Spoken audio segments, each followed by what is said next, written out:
Hello, viewers. Good day. How has it been with our families? God bless us all more and more in the name of Jesus. We're here again. We've been talking about awareness of teenagers' needs and their challenges. We talked about physical changes, emotional changes. And I believe that from the experiences shared by our dear mommy here, Mommy Akintemi, we are learned a lot and still learning. So in this episode, we want to talk about identity crisis.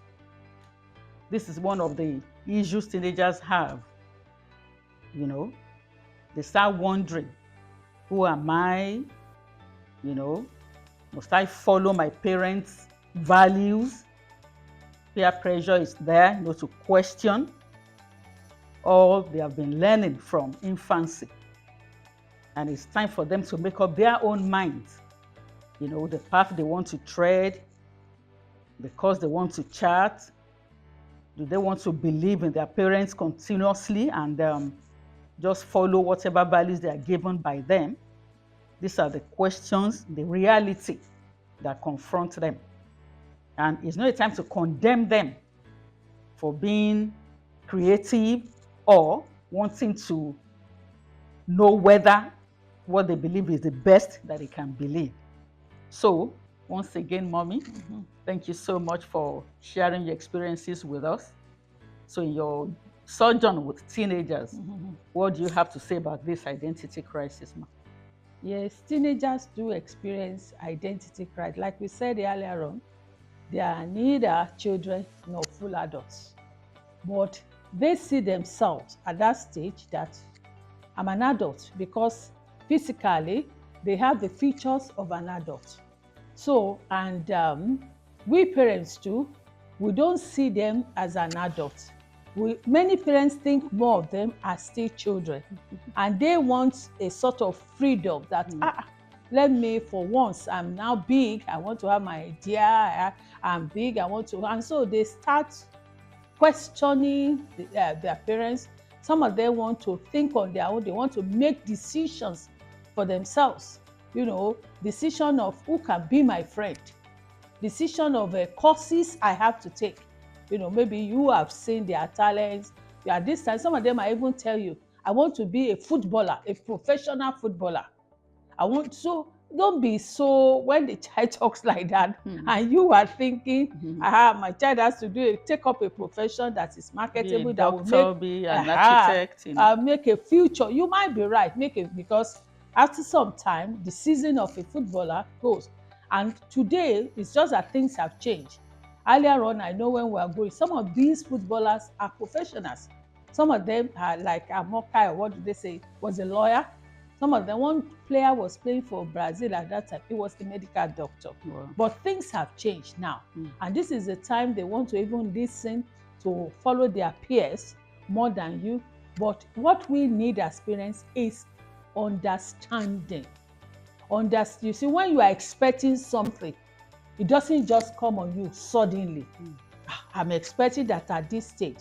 Then we need to handle it with wisdom.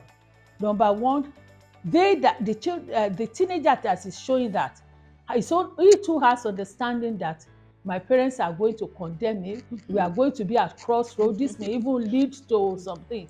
But you don't prepare for fight or something.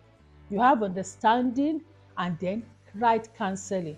Just, it may not be something, it may be on a walk. You may go together, just let's go to one of the eateries and you sit down and you say, Peter, those things you are even saying, what can we say about it? Can we discuss about those things? Yes. Let's discuss about the negative and the benefits of this and so on. So we need to handle it with wisdom, understanding, and love, rather than condemnation. Yes. Thank you so much, ma'am. Our children are exposed. We try our best to send them to the best of schools. We've invested in them. So when they come up with something contrary to what we believe, it shouldn't be a thing that should lead to a fight or quarrel or loggerheads. Like she said, counsel them, discuss the issue. Mm-hmm. We should learn to discuss with our children. That's what we call authoritative parenting. We don't lord things over them. Yeah, right. Because maybe they've watched some movies that has given them another dimension to life. Mm-hmm. Maybe they've read a book, okay? They have related with friends. They have studied some things in school that has widened their horizon. So it's not a thing to quarrel about.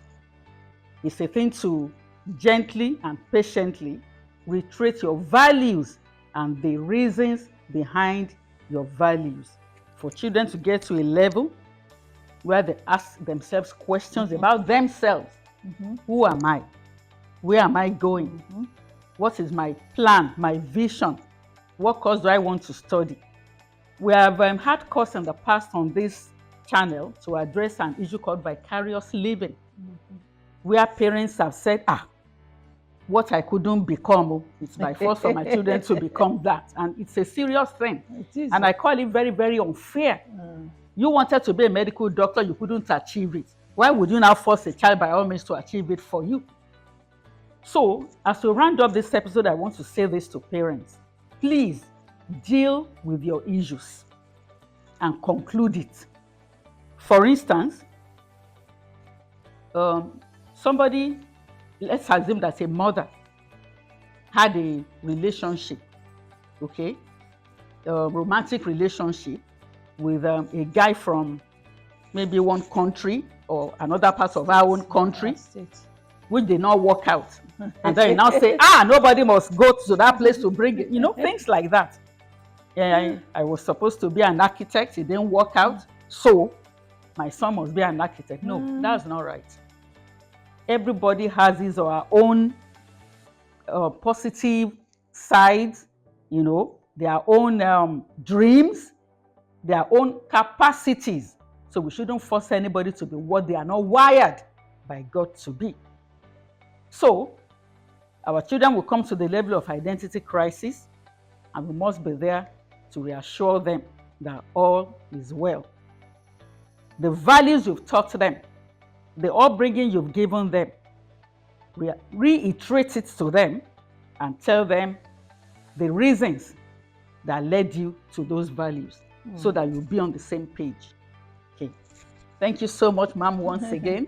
We are still bringing you back. We have a lot more to go on this because we must address all issues about teenagers and their growth to help them, to be there for them, to support them. Thank you very much, ma'am. Thank you, viewers. We'll be back in the next episode as we continue on awareness of teenagers' challenges, needs, and issues.